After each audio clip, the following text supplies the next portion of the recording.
Our speaker today is not Alice Cooper,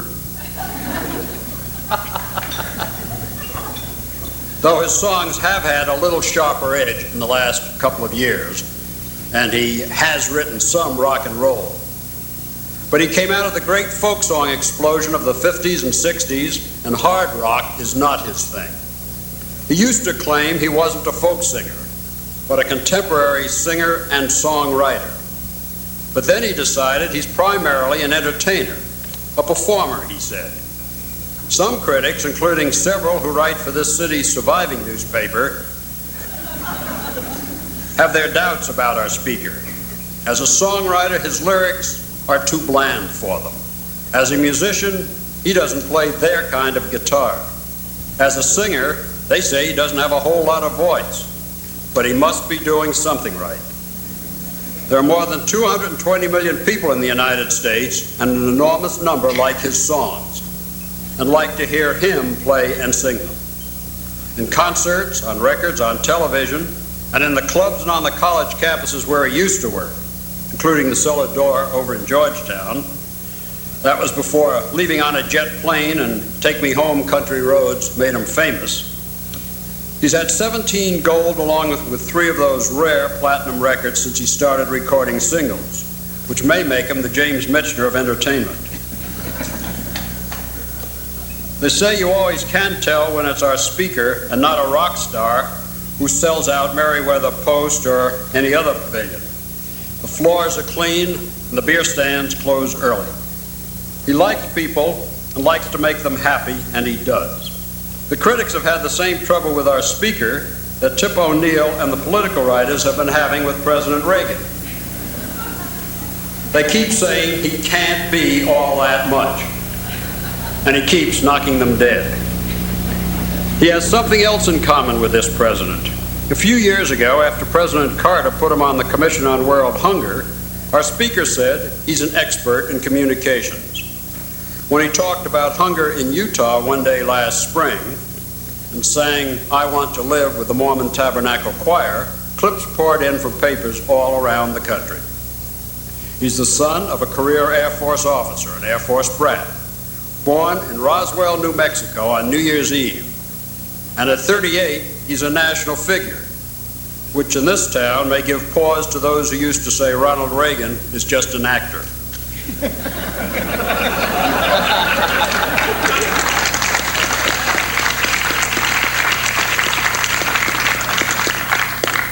But politics has its drawbacks. Reagan is taking a 1-month vacation in California.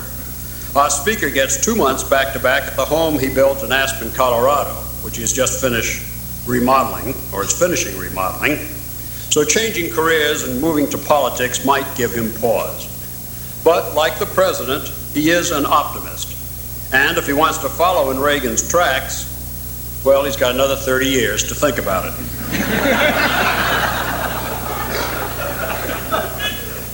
Ladies and gentlemen, an amateur astronomer, a photography bug who gets $1,000 a print, a songwriter, entertainer, and a vigorous supporter of environmental, scientific, and other organizations, a self-proclaimed country boy who writes and sings about the good and the beautiful.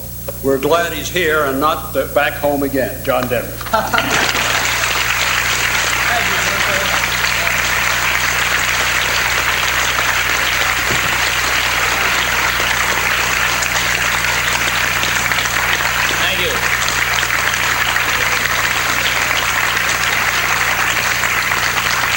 Thank you very much. Thank you, Mr. Slevin, for that very kind introduction, and thank all of you, ladies and gentlemen, for the opportunity of being here today with you and to share a few of my feelings. I think that this is a rare privilege for someone like myself. I'm not running for public office and have no candidacy to announce. And it's really an opportunity that I can't not take advantage of. I find it's interesting to me how I feel about this. You know, I can go out in front of 22,500 people, as I did a couple of nights ago in New Jersey, and sing to them for 2.5 hours and feel literally no qualms whatsoever. But to come speak for a few minutes in front of couple hundred people, and I'm as nervous as I've ever been about anything. But I think that the insecurity that I feel only has to do with the unfamiliarity, lack of experience that I have with doing this sort of thing. And then I read a news item in the paper about my talk here today, and the title of it, which says, "You and Me, the Transformation of Survival." And I looked at it, and it's grammatically incorrect. And then I really started worrying about what I was doing here. But the title says exactly what I want it to, whether it's correct or not. And I want you to know it's very important to me that you accept me as an intuitive person. I don't think that I'm an expert about anything. And I speak from my heart and my feelings, and every once in a while I get my facts jumbled up. So if I make any mistakes, please correct me after I talk.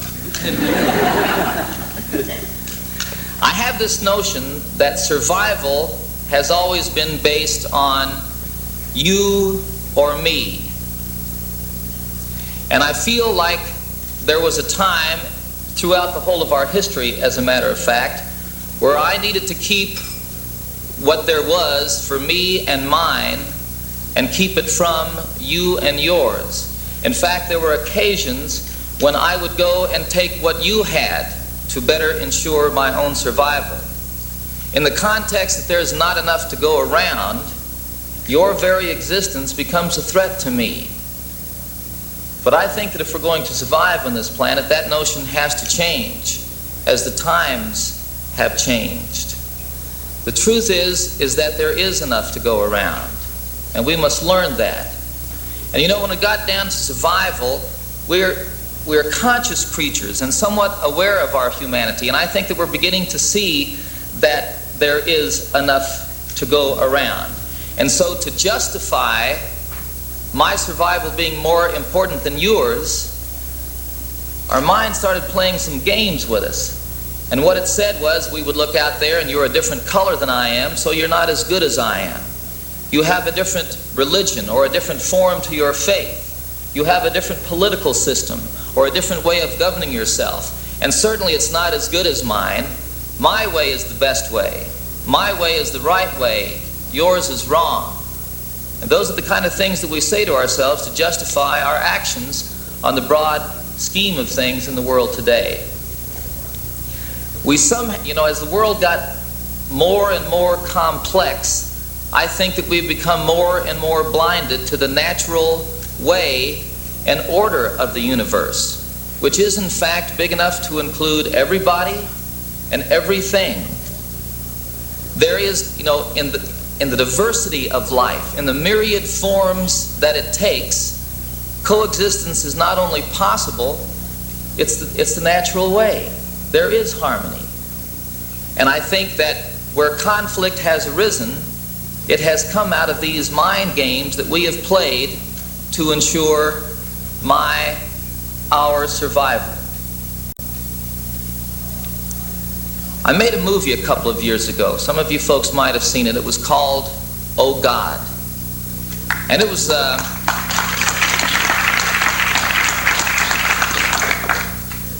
wonderful experience for me. And I'd like to tell you a little bit about how the movie got made. When it got to be an opportunity that was available to me, making a movie, I didn't want to just do any movie. I wanted to do something that reflected how I feel about life, the things that I want to share, something that was like the music that I write and that I sing for people.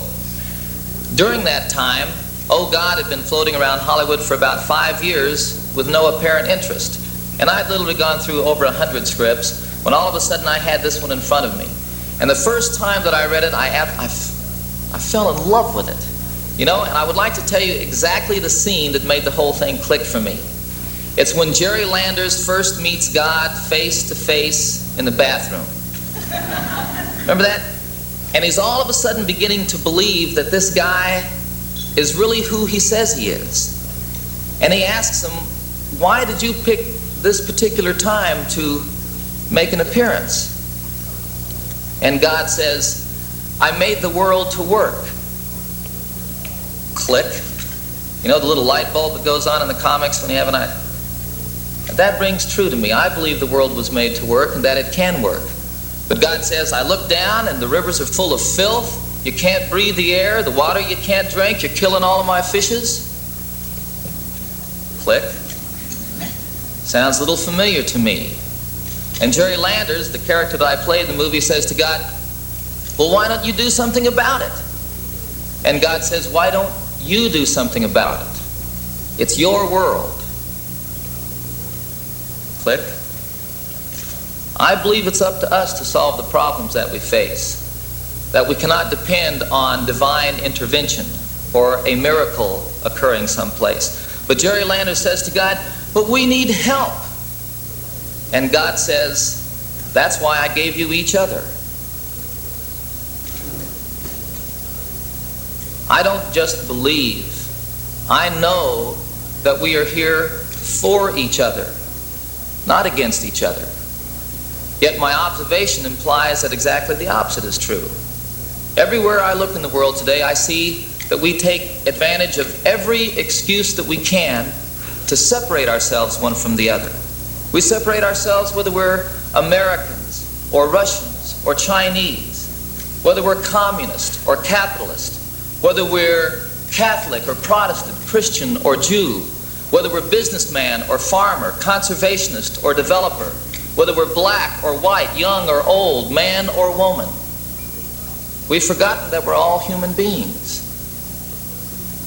And I think it's time that we remind ourselves of that.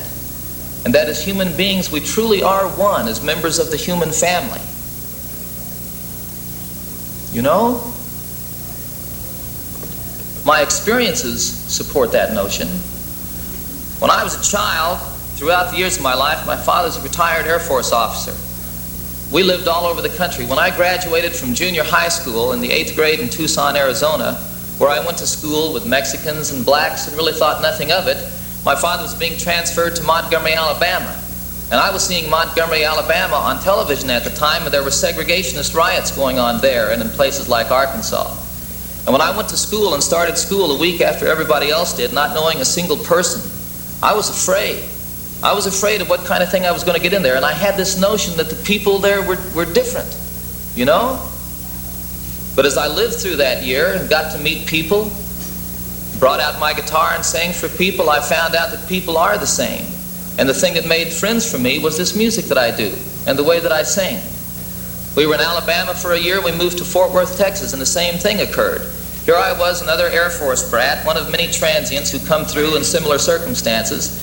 And there really was not an opening to me as someone to make friends with or like that. But once again, people were the same. I'd bring out my guitar and sing, and I had lots and lots of friends. And it worked for me. While I was in college, I worked one summer on wheat harvest, actually 2 summers, from Dakotas all the way up to, or from Texas all the way up to the Dakotas. And here I was, a city kid, coming to work with people who'd been raised on a farm, and quite a different lifestyle than what I'd been raised on, although each year my father on his 30-day leave, we'd go back and visit the farm that he was raised on. So it was something I was familiar with, but it was difficult for them to accept me at first. But all of those obstacles were overcome by people, just one, being together, and 2, I had this magical thing that always worked for me, which was the music that I do. I worked one summer in a lumber camp up in Washington State, and I worked with Indians and drunks and people, most of whom who had been in jail at one time or another, and they weren't too happy about some college kid coming up and taking their job. But I made friends there too. I found out they were people just like I am. They have the same aspirations, the same frustrations in their life. You know, there is a commonality of human experience. I go around the world today. RCA tells me that I've sold over 100 million records around the world. And I can go to Germany, I can go to Japan. I just did my second tour in Japan in May. The first time, I'll never forget, a few years ago, I sang for 20,000 people in Tokyo, and I'm sure that less than half of that audience understood or spoke English, and yet they sang every song with me, word for word. Blew me away. You know, and they've never seen the Rocky Mountains, or the wheat fields of Kansas, or the country roads of West Virginia. So there must be something a little bit deeper in those songs that they relate to. I think it is true. I think it's the deeper values that we all have. The love that a man feels for his wife, for his family, for his home, for his country. The commonality of human experience is what binds us together. Again, those aspirations that we all have, those desires that we have, the struggles that we face. You know, I sometimes wonder if when you read the paper and we talk about the communists over there, or over the last couple of years, the one that's been most of my mind is those people ranting and raving on the streets of Iran. We start to think that maybe they don't feel the same way about their children or about each other when they're growing up and courting one another and falling in love, you know. I was just in China. I wrote a song over in China. You see people in China going around, you know, there's not a lot to do in the evening in China. And what happens is you see people up late at night walking the streets hand in hand. You see people on bicycles, millions of bicycles, riding along holding hands, you know, lovers, just like here.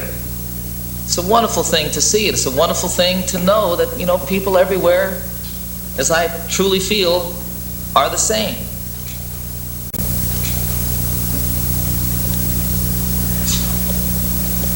To get this notion of you and me doesn't really necessarily all of a sudden turn around and make it easier. You know, I feel like it's an ongoing struggle that comes up every day.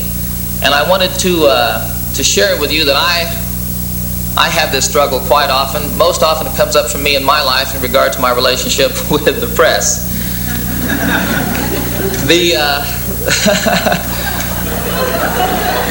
Has to do with some of those reviews he mentioned earlier and things like that. The instance that comes to mind, though, is a few years ago, the story that broke all over everywhere about me and my gas tanks. You know that on the day that President Carter fired half of his cabinet, that I was on the front page in New York and London and Sydney, Australia, in Los Angeles and in Tokyo, Japan about my gas tanks? Tanks, I supposedly had 16, I won't get into all the details. The thing is that I really felt victimized by that. And when reporters did call my office to try and get the facts, I didn't want to talk to anybody about anything. The fact, you know, the story was totally, almost completely erroneous, and I didn't want to deal with it. And I think that was a big mistake on my part. I think that it could have been handled a lot easier, certainly for me, and would have been a lot clearer for all the people who became interested in it had I handled it a little bit more responsibly than I did, and I regret that at this particular time. What it has to do with, you see, is making a conscious choice in the matter. And that's one of my favorite phrases, conscious choice. I think it's something that's available to all of us where we can make it you and me. In regard to the gas tanks, it got to be such a big thing in Aspen that I got rid of them. There's a project that I'm supporting down there called the WindStar Project. And all of a sudden, people who'd been 100% supportive of what we were doing were starting to think that maybe it was something else. And so if this thing that I thought was a pretty smart business move was going to get between me and them and doing what we both seemingly wanted to do together, then I got rid of the gas tanks. And I never had any gas. I think there are other examples of conscious choice that are going on today. One of my favorites has to do with health. I'm sure we all know someone who's getting on in years and the blood pressure's going up and they're not sleeping so well at nights and the health is going down, energy's going down, you know, and maybe they're getting to be a little bit hard on everybody at the office, and they're going to the doctor and the doctor keeps telling them, you know, you're going to have to make some changes in your life or you're going to die. And pretty soon we really get right up face to face with having to make this conscious choice. And when people do, unfortunately quite often they don't, but when they look at it, and the doctor says you've got to cut out dairy foods. You've got to cut out the coffee that you drink and drink less alcohol and less sugar. And you'll feel better. And these people look at that and they do it, and it seems like a difficult thing to change our diets, but you get through that and all of a sudden weight starts going down. You're sleeping better at night. You just kind of feel better generally. Your mind's a little bit clearer. You're healthy again. You know, conscious choice. There's another example that happened in our recent history in this country that I think had a profound impact on our country. A few years ago, there were gasoline lines in California. And at that time, I was on concert tour, and in every newspaper around the country that I read, the front page said, "The American people will not buy a small car," says Detroit. Well, I think that that's sort of turned around in the last couple of years. And you know, I looked at it, and there was no big movement to get people to buy a smaller car. I don't remember any celebrities out there espousing this cause of making Detroit build smaller cars. I don't remember much going on politically, with the exception of Ralph Nader's small voice sometimes. And Detroit and the automobile industry seemed to resist it with every bit of power that they had. But it's turned around. The American people, as individuals, took a look at their pocketbook and their budgets and said, we can't live this way. And they started buying small, efficient, foreign-made automobiles. And the automobile industry has suffered the greatest impact in its history. And in fact is now spending millions of dollars a day to refurbish their factories to build smaller, more efficient components for smaller, more efficient automobiles. Conscious choice. I had the opportunity during President Carter's administration to serve on a presidential commission on world and domestic hunger. It was an incredible experience for me, and I learned a great deal. I learned, for one thing, what an obscenity hunger is in our lives. That 15 to 20 million people starve to death every year in a world that, in fact, provides more than enough to go around. And you know, you throw a figure like that out, and I think people just have a notion of a sum of people over here dropping out of sight. But it doesn't happen like that. It's people dying one by one over an agonizingly slow period of time in front of their mothers and fathers and brothers and sisters. And you know, I don't want to live in a world like that. To me, that kind of death is going on, that occurs in the world in which we live, diminishes my own humanity. It negates what my life is all about. And I think that if people can look around here and see the desperate circumstances that we're living in today, that perhaps here in this issue of hunger is a way that we can start working together to make the world work. That this is something that's big enough that it will transcend political or religious barriers that sometimes come up between people, and we'll really have us start working together. Our commission report said that the only thing that stands between us and eliminating hunger on this planet is the political will to do so. I think that's very interesting, but I think that there's something that underlies that, and that is the popular will. If it becomes the will of the people, that will make it political. And we will do something about hunger. We can be a part of the generation that sees the end of hunger on this planet. I think that's incredible. I think that's just incredible. And I think that there are other areas where we have opportunities to work together like that. You know, I'm reminded of our entire space effort. The Apollo-Soyuz launch. You know, supposedly our biggest enemies in the world, there's something that we did together that was of enormous value to both countries. The space effort itself, when man landed on the moon, I have a friend, Russ Schweikert, who walked up there on the moon, and he talks about being in Africa once in a small village, and they explained to the villagers that he was one of the men who had walked on the moon, and they were in awe. And it's not that he was an American, the American who walked on the moon, or the Russian who walked on the moon. It's because he was a human being. He was one of us that did that. That's what we are capable of. We all share in that kind of accomplishment. And there are other ways that we can do that too. You know, on a much lesser scale, last week I was at the Experimental Aviation Association in Oshkosh. And there were people there from 63 countries. And you would see an executive businessman standing right beside a farmer in t-shirt and jeans, and they're both lost in their fantasy of flying. It brings people together. When I was in China, I had a meeting with Vice Premier Fang Yi, who is the head of science and technology in China. And what started off as a pretty stiff meeting warmed up incredibly when we started talking about our mutual energy problems. I told him what I was doing with Windstar in Colorado and asked him about the things that I'd read in the paper of what they're doing with geothermal energy and with methane gas. And we started talking about the environment and pollution. You know, we have mutual problems that are the same everywhere, and they can be discussed, and in a way which brings us closer together. I saw another thing. I said, the China Ballet, the Peking Ballet, and the Houston Ballet did a joint performance. And when the curtain went up, there was a Chinese man and an American woman, and an American woman and a an American man and a Chinese woman. There were 16 couples on the stage. And it was beautiful. I mean, they hadn't even done anything yet. And all of a sudden, here we were together. God, it moved me to tears, you know. There are things that do bring people together. Sports, the arts, theater, dance, music, business, medicine, space. All of these things bring people together. Weapons don't bring people together. I think that it's a critical time in the history of our planet. I think that there are decisions being made and actions being taken which are going to affect not only our lives, but the lives of all future generations.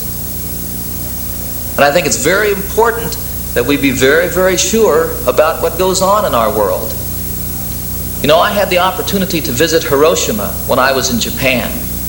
And it's something that I'll never, ever forget as long as I live. In a single instant, a week more than 36 years ago, in Hiroshima and Nagasaki. Since that time, over 100,000 people have died as a direct effect of that action. And they're still dying. There's an incredible document that you might have read about lately that has come out of a study of the deaths in Hiroshima.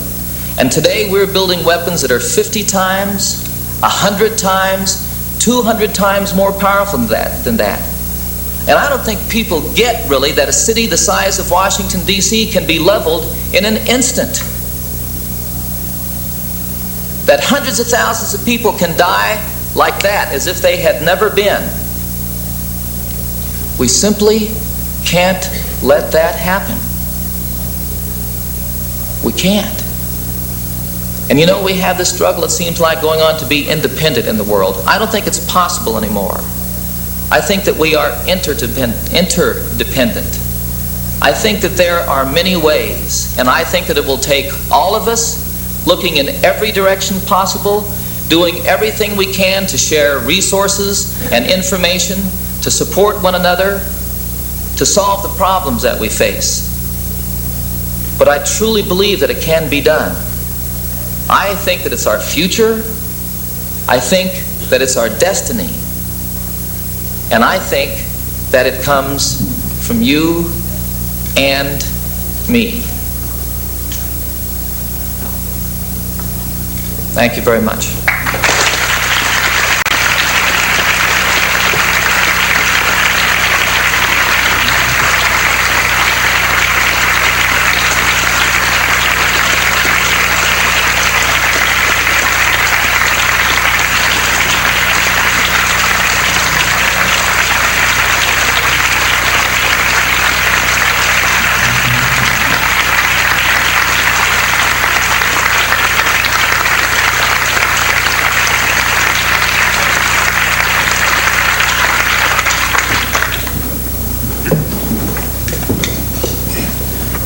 This questioner asks, what are your impressions of China? It's an easy one. Right. Got an hour or so? I think China is an incredible country. I was very moved by what I saw over there on a whole lot of different levels. One is that, comparatively speaking, they're very poor people, generally. But I'll tell you, they're very happy people. They're healthy. You've all heard of the thousands of people you see up in the morning at 5 or 6 o'clock in the morning out doing exercises on the streets. And it's a wonderful thing to see. It's wonderful to see the way they are with it. You know, they're just like us. And it's also becoming apparent that they have quite similar problems. The Chinese are getting to be very anxious about pollution in their cities from the number of cars that they do have, which is not so great, but they're not so very efficient either. And they're concerned about the environment in regard to, you know, every bit of arable land is used. There is not very much left to waste over in China. And they're really watching that very closely. They don't want to diminish what resources they do have in that regard. I met a lot of students. You would be out walking, and you know, foreigners, I guess, are quite interesting to the Chinese as a whole. A lot of places you go, they've never seen a person who looks different than they do. And so if you're standing on a corner changing film, all of a sudden there'll be 50 to 100 people around you. And then there are many students who are trying to learn English. That's what everybody wants to do. And they'll want to walk along with you, and do you mind if I ask you some questions or just talk with you so I can work on my English? And that gets to be very enjoyable. And then you find out, they're not interested in anything politically. They're not interested in anything technologically. They're interested in what young people are doing. They're interested in Western music. They basically know 3 Western songs: Jingle Bells, Do, Re, Mi, and Home on the Range. I was very fortunate. I know all of those. But you know that only 5% of the people who apply to go to higher education facilities get the chance to go. So it's very competitive in that regard. I had a gentleman from the China Travel Service one night who I invited, he and his wife and family, to dinner. And he said, well, he would love to join me, but his wife and his daughter couldn't come because they were working. She had her college entrance exams coming up. Boy, they were spending every available minute working on that. And I could go on and on and on. It's a fascinating country and wonderful.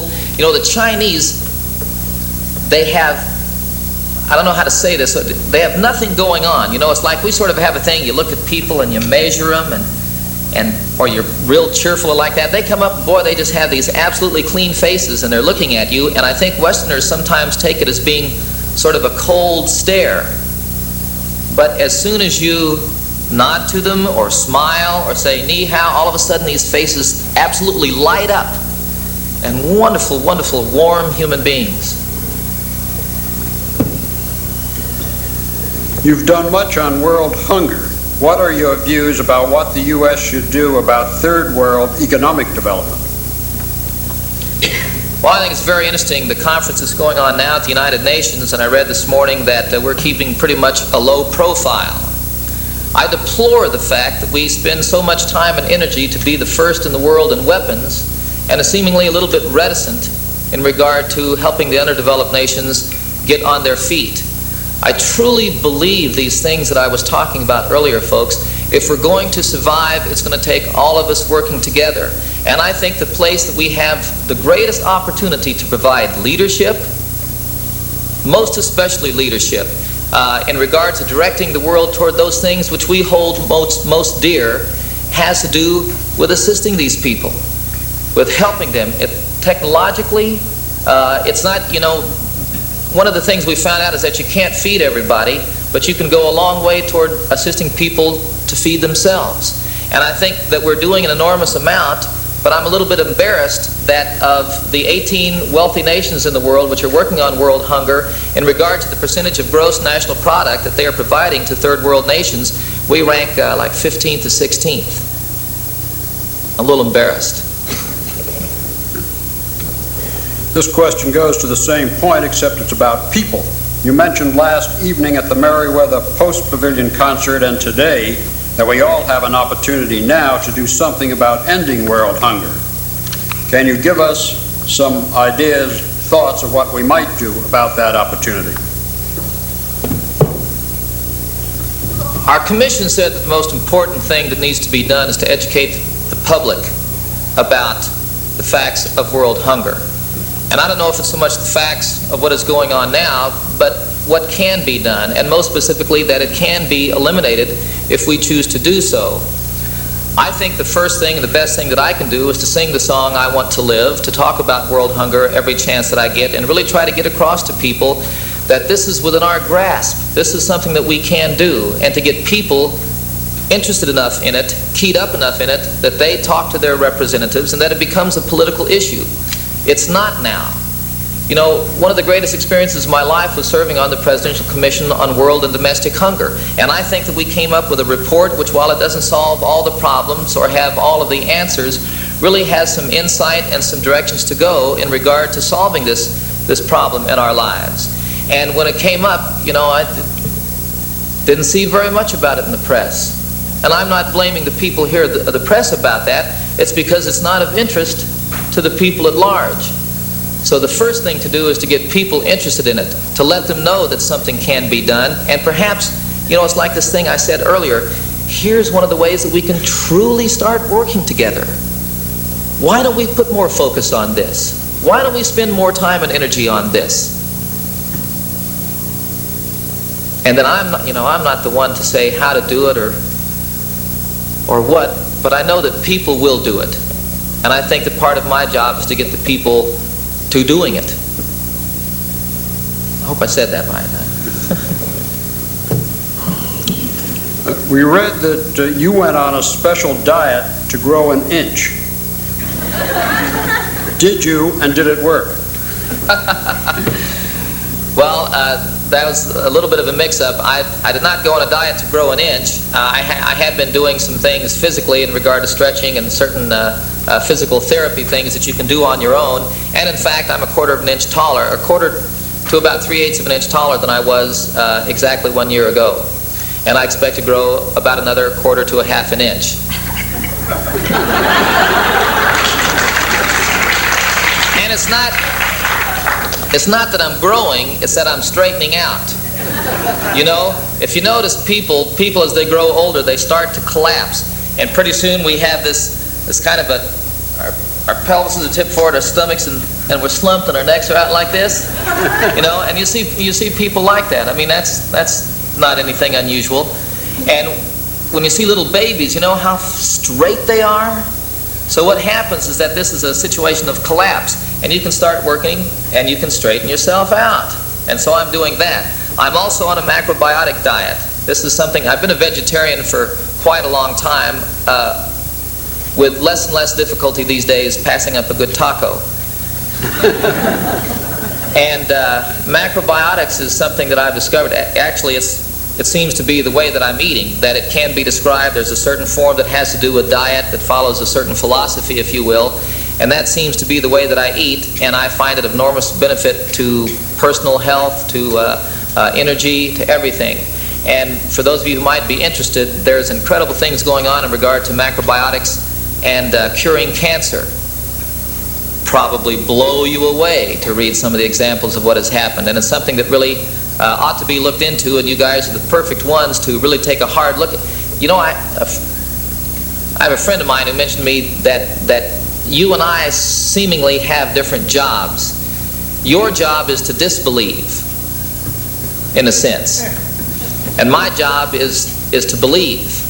And so it's not unusual that sometimes we find ourselves at odds with one another. I don't know where that came up, but I really urge you to look into macrobiotics. I don't think that everybody has to eat that way, but in regard to degenerative diseases, I think that we're right on track into solving a problem. You know, the millions and millions of dollars that we spent in heart research, in cancer research, and people are doing more than has been done about it before by changing their diet. It's pretty far out. The New York Times this week said your, quote, boyishness has given way to an almost statesmanlike demeanor, unquote. Wow, can I have a copy of that?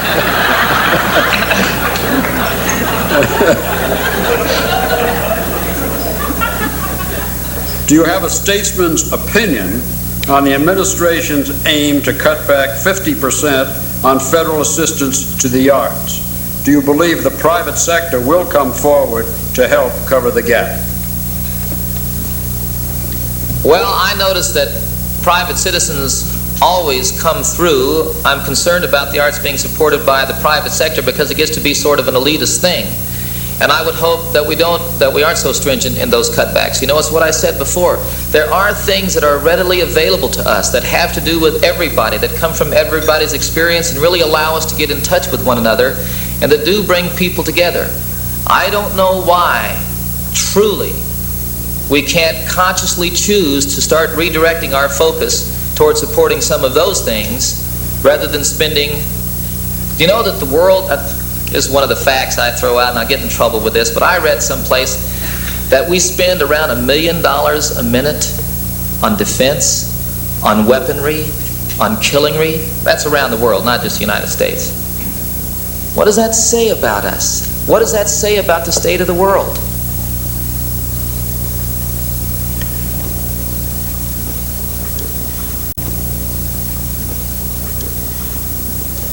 Recently, rain fell on your beloved Colorado with a pH equal to vinegar, acid rain. What are your comments on the Watts-Gorsuch position on air quality, both being Coloradans? I promised myself I would not talk about Mr. Watt today. And I won't. He seems to be quite a controversial, maybe I will.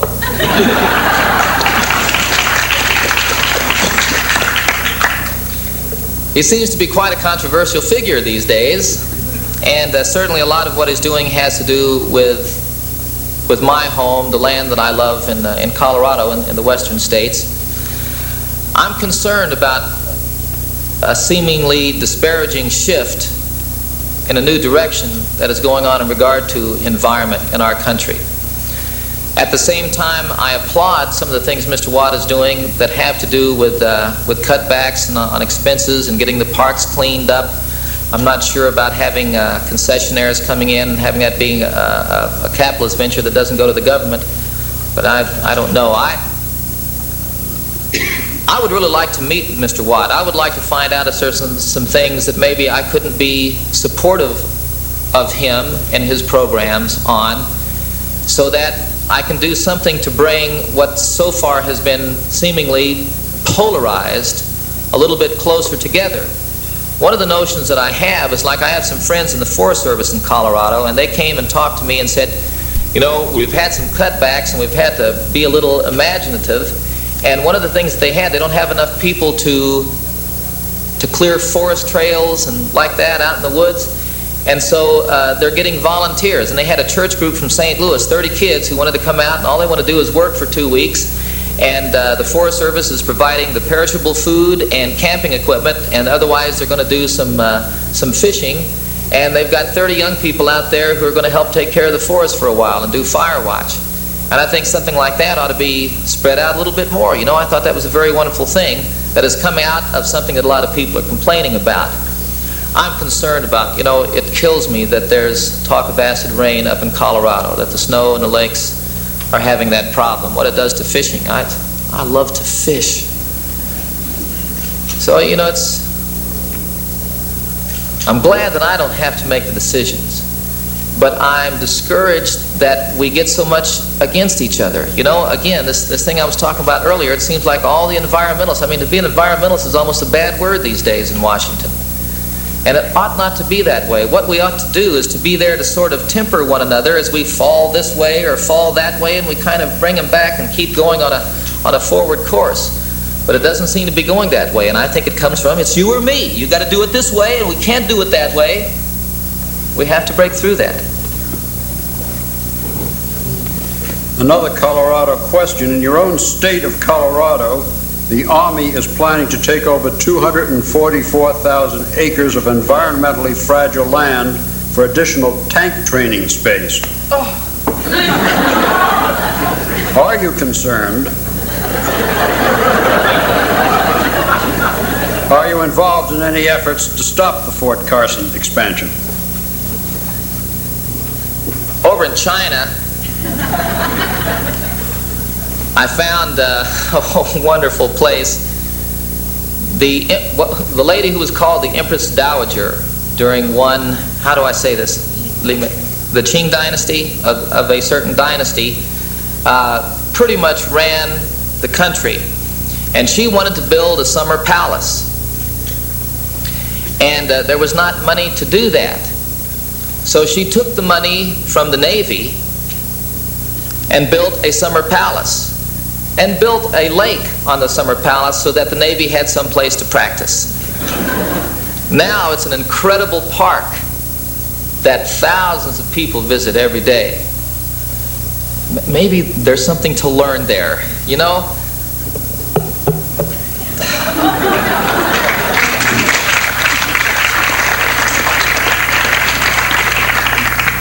Your commitment to humanity, to making the world work, is inspiring. What event or incident, quote, clicked, unquote, for you to get you in touch with your relationship to humanity?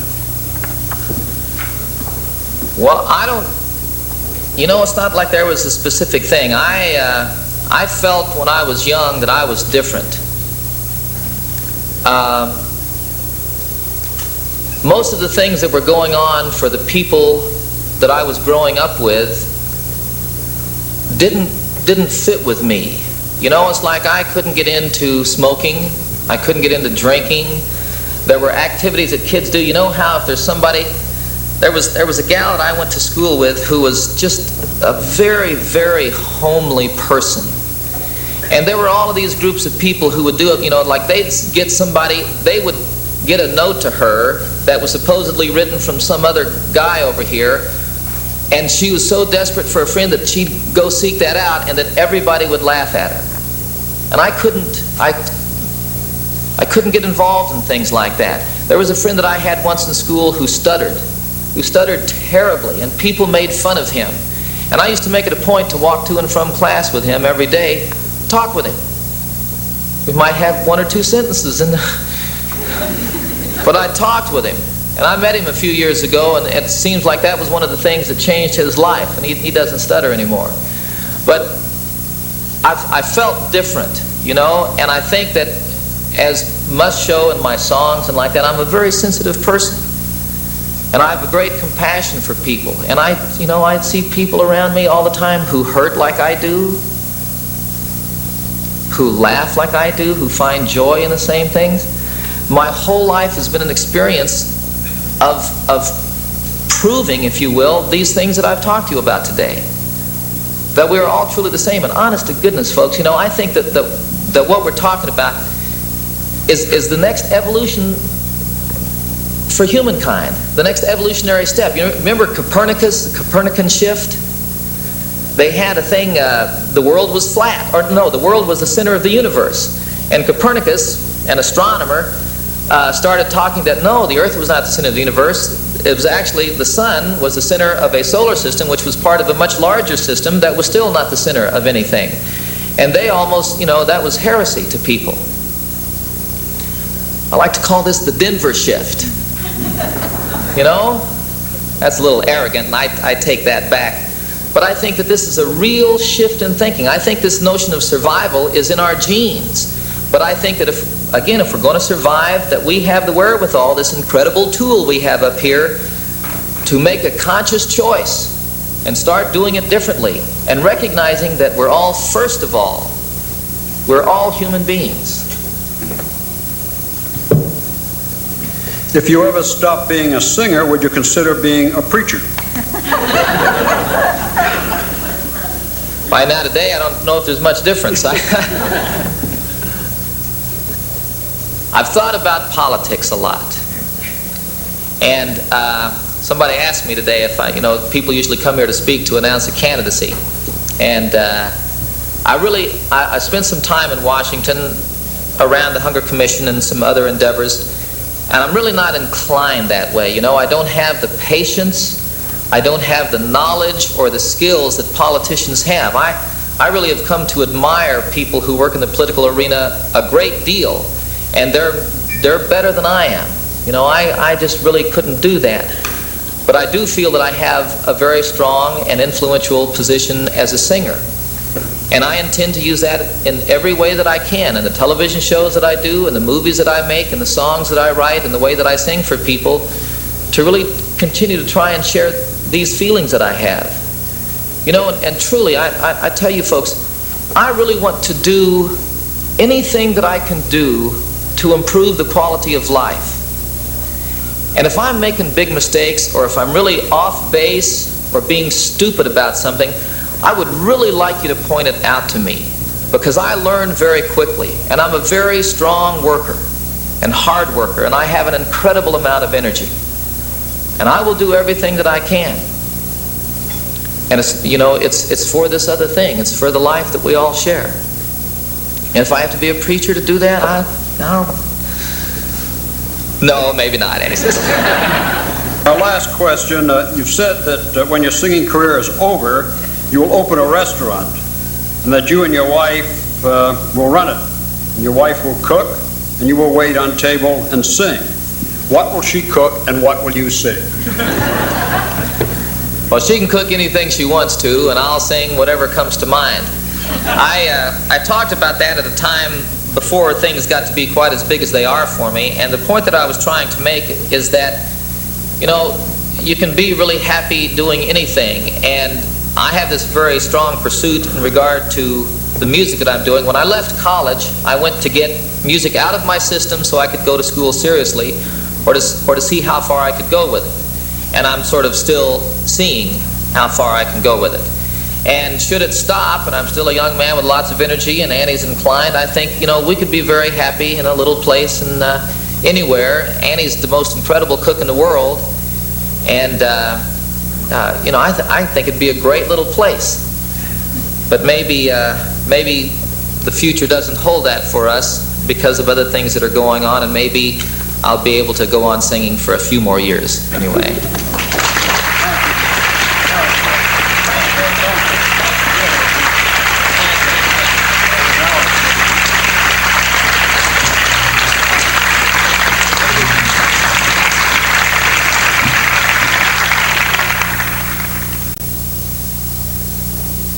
If we are to survive on this planet, we must learn to work together and for one another. You are invited to participate in WinStar and to help us keep these dreams alive. Thank you very much.